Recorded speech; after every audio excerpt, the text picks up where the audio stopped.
Namaste to all the divine souls. The topic that we are going to dwell on today is power of self-praise, or even say power of self-worth.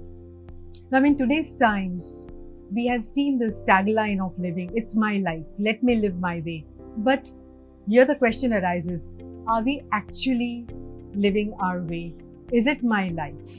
I'll give you a simple example. Let's say in the morning, your child comes to you before you go get ready to go to your place of work. The child comes to you and extracts a promise from you and then tells you you're the best mom or dad, and you feel very elated and you leave for your place of work. You feel very worthy. Oh, I'm the best mom or best dad in this world. Now, as you approach your workplace, you also have in mind that you have given your presentation to your boss, and boss must have had a look at it. Boss is usually very happy with you, so on and so forth. But as you enter your office, you see your colleagues are giving you a look. So your antenna shoots up saying, why is this happening?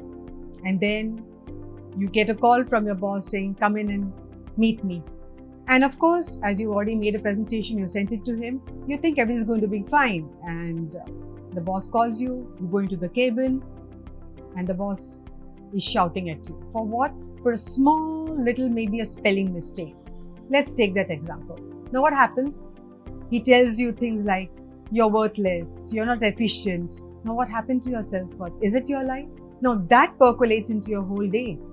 And then what happens? And when you come back home, you realize you've forgotten to fulfill the promise of your child.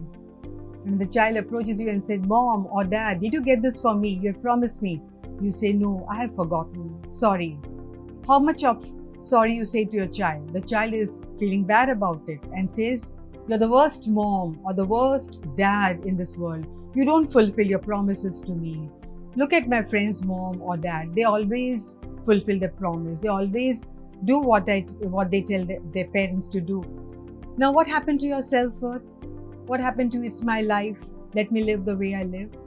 You see that in our lives, we are all the time tossed like a salad in different directions.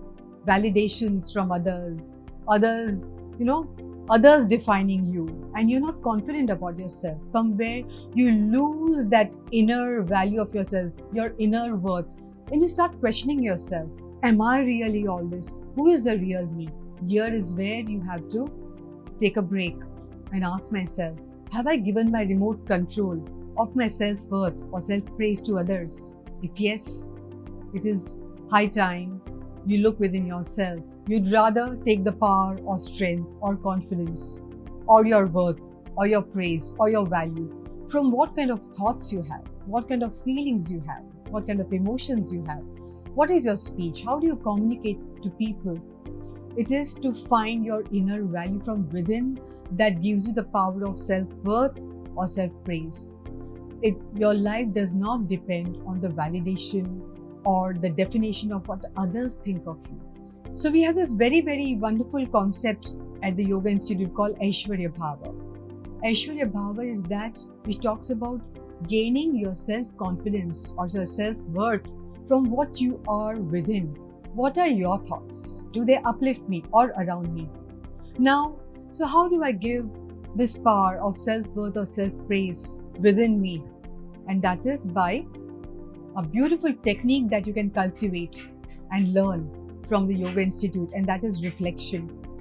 It's a beautiful technique where you'll come to know that the life moves, it moves, it moves, it moves, but I stand very balanced and equanimous. I'm not tossed around by others' validations or others' definitions about me. Now is the time when you have to start taking care of your thoughts, feelings and emotions and be strong from within. Take power from your own strength. Acknowledge your worth. And there's a beautiful aspect from what Maharishi Patanjali says, and that is Swadhyaya, Swa-adhyaya. Do self-study. Take yourself on this path of self-study so that you know your worth and you know whatever you're doing, whatever you're thinking, whatever you're feeling, whatever you're emoting, whatever you're speaking, take the support or take the platform or take this testimonials from what the gurus have said, from what the masters have said, what do the scriptures say, so on and so forth. You take your strength from your own self-study and grow. So there are these two beautiful quotes I would like to share with you all.